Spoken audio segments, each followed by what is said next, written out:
আমি নিজের সাথে কিছু একটা করছিলাম। সেই সময় আমার ভাই রুমে চলে আসে ফোনের চার্জার নিতে। আমার এই অবস্থা দেখে সে একটু লজ্জা পেয়ে যায়। আমি তাকে দেখে খুব লজ্জা পাই। পরে আমি তাকে জিজ্ঞাসা করলাম, কি হয়েছে, কেন এসেছো রুমে? সে বলল, মোবাইলের চার্জার নিতে। আমি তাকে আমার পাশে এসে বসতে বললাম। সে আমার পাশে এসে বসে জিজ্ঞাসা করল, আপু কি করছিলে? জামাইয়ের কথা মনে হচ্ছিল বুঝি? আমি বললাম, না, জামাইয়ের কথা মনে করে তো আর লাভ নেই। আমি তোমার কথা ভাবছিলাম। হ্যালো ফ্রেন্ড, কেমন আছো সবাই? আমি নীলা, আমার বয়স 25। আমি দেখতে অনেক সুন্দর। আমরা দুই ভাই বোন। আমার ছোট ভাইয়ের বয়স 20। আমি তাকে খুব ভালোবাসতাম এবং স্নেহ করতাম। আমার বিয়ের আগে আমি তার সাথে অনেক সময় কাটিয়েছিলাম। সে দেখতে সুন্দর হওয়ায় আমি তার প্রতি দুর্বল ছিলাম, কিন্তু তা কখনো প্রকাশ করিনি। মনে মনে অনেকবার চেয়েছিলাম তার সাথে ঘনিষ্ঠ হতে এবং তার কাছ থেকে ভালোবাসা পেতে, কিন্তু কখনো সাহস হয়নি বলার। কিছুদিন পরে আমার বিয়ে হয়ে যায় এবং আমি শ্বশুরবাড়ি চলে যাই। সেখানে সংসার শুরু করি। আমার স্বামী আমাকে অনেক ভালোবাসত। কিছুদিন পর তার আচরণে অনেক পরিবর্তন লক্ষ্য করি। সে আর আগের মতো আমাকে ভালোবাসে না। রাত হলেই সে কোনো না কোনো অজুহাতে আমার কাছ থেকে দূরে থাকতে শুরু করে। আমি যখনই তার কাছে যেতাম, ভাবতাম আজ তার সাথে সময় কাটাবো এবং আদর ভালোবাসা নেব, কিন্তু সে আমার কাছ থেকে অনেক দূরে থাকতে শুরু করলো। সে এখন এসব করতে পছন্দ করছে না।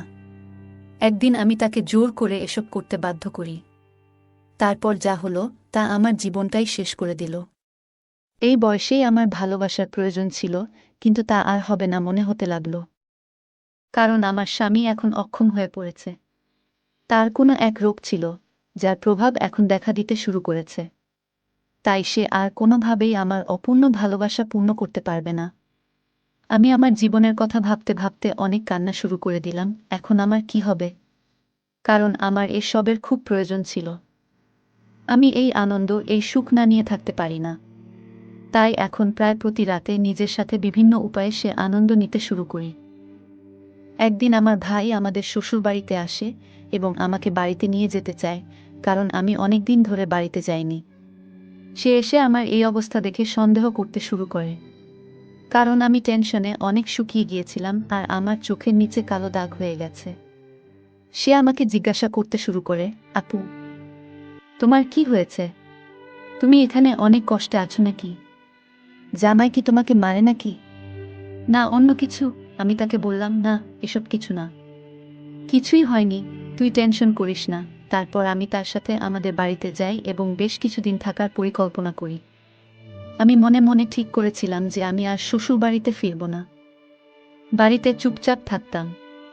একদিন বিকেলে ছাদে বসে ভাবছিলাম আমার কি হবে এখন, আর কান্না করছিলাম। ঠিক তখনই আমার ভাই সেখানে চলে আসে। আমার কান্না দেখে সে আমার পাশে বসে আমার চোখের জল মুছে দেয় আর আমার হাত ধরে জানতে চায় কি হয়েছে। আমি লজ্জায় কিছু বলতে পারছিলাম না। তারপরেও সে অনেক জোর করার পর আমি তাকে বলি যে আমার জামাই আমাকে আর তেমন ভালোবাসে না এবং সে আমাকে সেই সুখ দিতে পারে না। আমার কথা শুনে সে একটু চুপ হয়ে যায়। পরে সে বলে, কেন, কি হয়েছে? তোমরা তো আগে ভালোই ছিলে, তাহলে এখন কি হলো? আমি তাকে বললাম, সে আর কোনোদিন আমাকে সেই সুখ দিতে পারবে না। আমার কথা শুনে তারও মন খারাপ হলো। আমি মনে মনে ভাবছিলাম, এই সুখ এবং ভালোবাসা যদি আমি আমার ভাইয়ের কাছ থেকে পাই, তাহলে অনেক ভালো হবে। তাই আমি একটি পরিকল্পনা করি। কান্না করতে করতে আমি তাকে জড়িয়ে ধরলাম। সে একটু লজ্জা পেল, কিন্তু কিছু বলল না। সে আমার পিঠে হাত রেখে বলল, দেখো আপু, তুমি এত টেনশন করো না, দেখি কি করা যায়। তার এই কথা শুনে আমি বললাম, কি আর দেখবে তুমি? আমার এই সুখ কি তুমি এনে দিতে পারবে? আমি এভাবে থাকতে পারি না, অনেক কষ্ট হয়। সে আর কিছু না বলে আমাকে নিয়ে নিচে চলে আসে নাস্তা করার জন্য। আমরা নাস্তা করলাম এবং অনেক গল্প করলাম। আমি মনে মনে ভাবছিলাম, আমার ভাইও হয়তো আমাকে নিয়ে কিছু ভাবতে শুরু করেছে। তাই আমি অনেক আনন্দ পেলাম।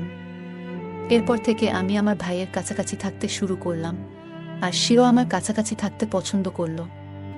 এখন প্রতি রাতে আমি আমার ভাইয়ের কথা ভাবতে ভাবতে নিজের সাথে বিভিন্নভাবে আনন্দ নিতে থাকি।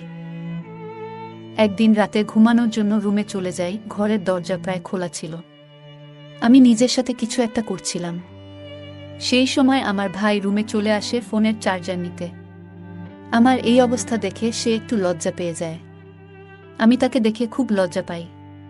পরে আমি তাকে জিজ্ঞাসা করলাম, কি হয়েছে, কেন এসেছো রুমে? সে বলল, মোবাইলের চার্জার নিতে। আমি তাকে আমার পাশে এসে বসতে বললাম। সে আমার পাশে এসে বসে জিজ্ঞাসা করল, আপু কি করছিলে? জামাইয়ের কথা মনে হচ্ছিল বুঝি? আমি বললাম, না, জামাইয়ের কথা মনে করে তো আর লাভ নেই।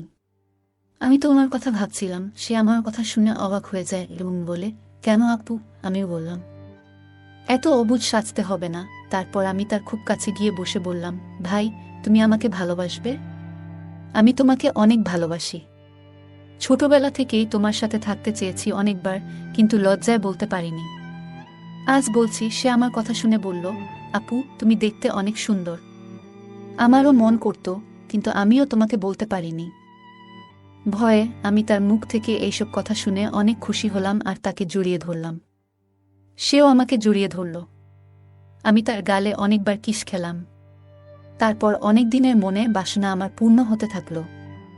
সে রাতে আমার রুমে অনেকক্ষণ ছিল আর আমাকে অনেক ভালোবাসা দিল, যেটার জন্য আমি এতদিন অপেক্ষা করছিলাম।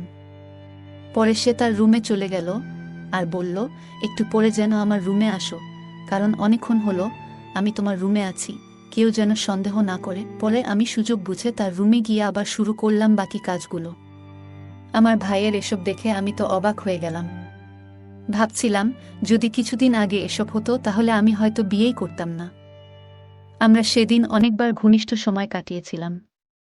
যে ভালোবাসা আমার ভাই আমাকে দিয়েছে, এতদিনেও আমার স্বামী আমাকে এই রকম ভালোবাসা দিতে পারেনি। তাই আমি মনে মনে ঠিক করলাম, আমি আমার স্বামীকে ছেড়ে দেব এবং বাড়িতেই থাকব। আর আমার সব অপূর্ণতা আমার ভাইয়ের কাছ থেকে পূরণ করব। এরপর থেকে আমি আর আমার ভাই একসাথে অনেক সময় কাটাতে শুরু করলাম। আমরা অনেক গোপনে এই সম্পর্কটা চালাতে লাগলাম, কারণ কেউ যদি এই সম্পর্কের কথা জানতে পারে তাহলে অনেক খারাপ মন্তব্য করবে। তাই আমরা খুব সাবধানে আমাদের সম্পর্কটা চালিয়ে যেতে থাকলাম। আমি এখন অনেক খুশি, কারণ আমার ভাই আমাকে অনেক ভালোবাসে এবং যত্ন নেয়। আমরা অনেক সময় বাইরে ঘুরতেও যেতাম, সেখানেও সুযোগ পেলে আমি আমার ভাইয়ের কাছ থেকে ভালোবাসা নিতাম। সেও আমার সাথে খুব খুশি ছিল, তাই সে আমাকে অনেক সময় দিত। কিছুদিন পর আমি আমার স্বামীকে ছেড়ে দেই। আমি বাড়িতে এসে আমার মায়ের সাথে সব শেয়ার করি এবং বলি যে জামাই আমাকে আর ভালোবাসে না। আমার কথা শুনে মা বললেন, যেটা তোমার ভালো মনে হয় সেটাই করো। স্বামীকে ছেড়ে দেওয়ার পর আমি নিজেই বাড়িতে থাকতে শুরু করি। আমি আর আমার ভাই একসাথে থাকা শুরু করলাম। অনেক সময় কাটাতে লাগলাম, গল্প করতাম, যা আমার জন্য অনেক ভালো সময় ছিল। এখন আমরা সুযোগ পেলেই ঘনিষ্ঠভাবে সময় কাটাই। গল্পটা কেমন লাগলো জানাতে ভুলবে না। তোমাদের সাথেও কি এমন কোনো ঘটনা ঘটেছে? যদি ঘটে থাকে তাহলে কমেন্টে জানাতে ভুলবে না। আরও মজার মজার রোমান্টিক গল্প শুনতে চাইলে ভিডিওটি লাইক, শেয়ার এবং চ্যানেলটি সাবস্ক্রাইব করতে ভুলবে না। ধন্যবাদ।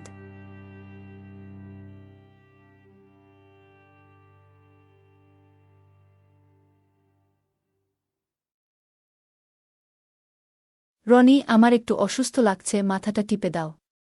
সে আমার মাথা টিপতে শুরু করল, কিন্তু আমি বললাম, তুমি আমার একমাত্র ভরসা।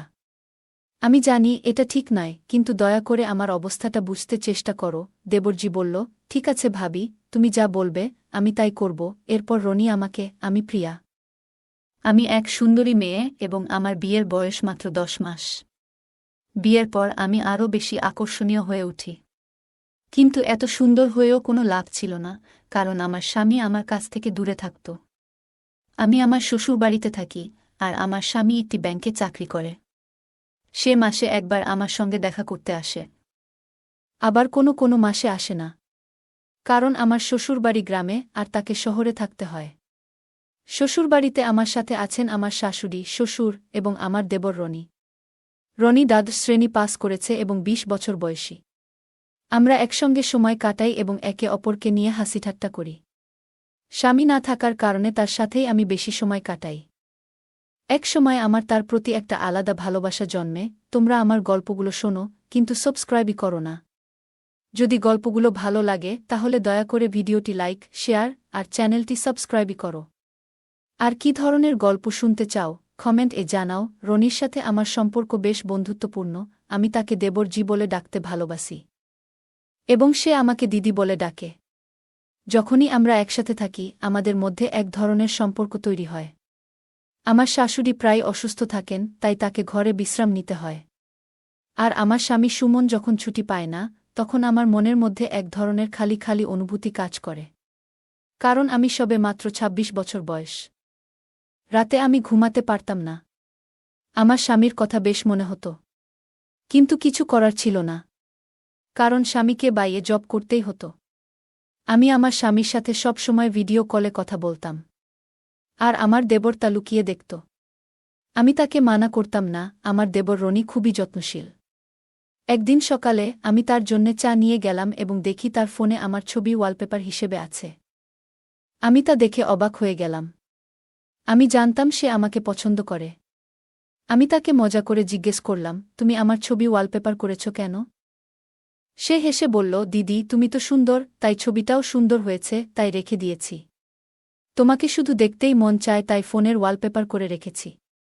দেখো ছবিটা তোমার অনেক সুন্দর হয়েছে। এরপর আমি রান্নাঘরে গেলাম রান্না করতে, কিন্তু ঘরে ফ্যান না থাকায় আমি বেশ গরমে ভিজে গিয়েছিলাম। রনি তখন এসে আমাকে পাখা দিয়ে হাওয়া করতে লাগল। আমি তাকে ধন্যবাদ জানালাম এবং সেই মুহূর্তে আমাদের বন্ধন আরও গভীর হল। আমার শাড়ি একদমই ভিজে গিয়েছিল ঘামে, তাই তাকে চলে যেতে বললাম, কিন্তু সে গেল না। দেবর আমাকে খুবই স্নেহ করেন। একদিন রনি মজা করে বলল, না ভাবি, এটা স্নেহ নয়, ভালোবাসা। আর তোমাকে আরও সুন্দর লাগছে আজ। রুটির ময়দা বানাতে গিয়ে ঘামে ভিজে যখন আমার চুল বারবার মুখে আসছিল, আমি রনিকে বললাম, ভাই চুলটা একটু বেঁধে দেবে? সে আস্তে আস্তে আমার চুল বেঁধে দিল। এরপর আমি গ্যাসে রুটি বানাতে শুরু করলাম, আর রনি পাশে বসে পাখা দিয়ে বাতাস করতে লাগল। আমি হেসে আবার রনিকে জিজ্ঞেস করলাম, তোমার ফোনের ওয়ালপেপারটা আমার ছবি কেন? রনি বলল, কিছু না ভাবি, তোমাকে ভালো লাগে তাই রেখেছি। আমি বললাম, আমি অতটা অবুঝ নই, জানি ব্যাপারটা অন্য কিছু, তুমি কিছু লুকিয়ে রাখছ। আমি বুঝতে পেরেছিলাম রনি আমাকে পছন্দ করে, কিন্তু সে লজ্জা পাচ্ছিল। আমি স্বামীকে মিস করছিলাম, আর এই দিকে ধীরে ধীরে রনির সাথে আমার সম্পর্ক ঘনিষ্ঠ হতে শুরু করে। পরে আমি শাশুড়িমাকে খাবার দিলাম, আর আমরা সবসময় একসাথে খেতাম। একদিন রনি আমার রুমে অপেক্ষা করছিল। আমি তাকে বললাম, তুমি জানো, গতকাল তোমার ভাই ফোন করেছিল, বল যে ১ মাসের আগে ছুটি পাবে না। তাকে ছাড়া আমার কষ্ট হচ্ছে। তাকে অনেক মিস করছি রনি। রনি বলল, কোনো চিন্তা করো না ভাবি, মাত্র কয়েকটা দিন বাকি, ভাই আসবে, আর আমি তো আছি। আমি বললাম, তাকে ছাড়া প্রতিটা দিন কাটানো আমার জন্য কঠিন। রনি শান্ত করার চেষ্টা করল, ভাবি চিন্তা করবে না, আপনি আমাদের সবার খেয়াল রাখছেন। আমি বুঝতে পারছি আপনার কষ্টটা, কিন্তু চাকরি তো দরকার, তাই না? আমি তাকে আমার মনের একটা কথা বলতে চাচ্ছিলাম। মনে মনে ভাবছিলাম আজকে তাকে আমার মনের কথাটা বলে দেখি কি বলে। এরপর আমি বিছানা থেকে উঠে রনির পাশে গিয়ে বসে বললাম, আমি কি তোমাকে কিছু জিজ্ঞেস করতে পারি? তুমি কি আমাকে প্রত্যাখ্যান করবে না? রনি বলল। ভাবি বলল, কি বলবে? আগে উঠে বসুন, শান্ত হন। আমি বললাম, রনি আমি একটু অসুস্থ বোধ করছি, মাথাটা টিপায় দেও। সে আমার মাথা টিপতে লাগল, কিন্তু আমি বললাম, তুমি আমার একমাত্র ভরসা। আমি জানি এটা ঠিক না, কিন্তু দয়া করে আমাকে বোঝার চেষ্টা করো। রনি বলল, ঠিক আছে ভাবি, আপনি যা বলবেন আমি তাই করব। এরপর রনি আমাকে জ্বরের ওষুধ দিল এবং আমার কপালে ঠান্ডা পানি দিতে লাগল। সন্ধ্যার দিকে আমি কিছুটা ভালো লাগতে শুরু করলাম, যদিও জ্বর পুরোপুরি কাটেনি। সন্ধ্যায় আমি যখন বাড়ির কাজ শুরু করি, রনি কিছুতেই আমাকে কাজ করতে দিল না। আমি রান্নাঘরে বসে রান্না করছিলাম, আর রনি পাশে বসে সাহায্য করছিল।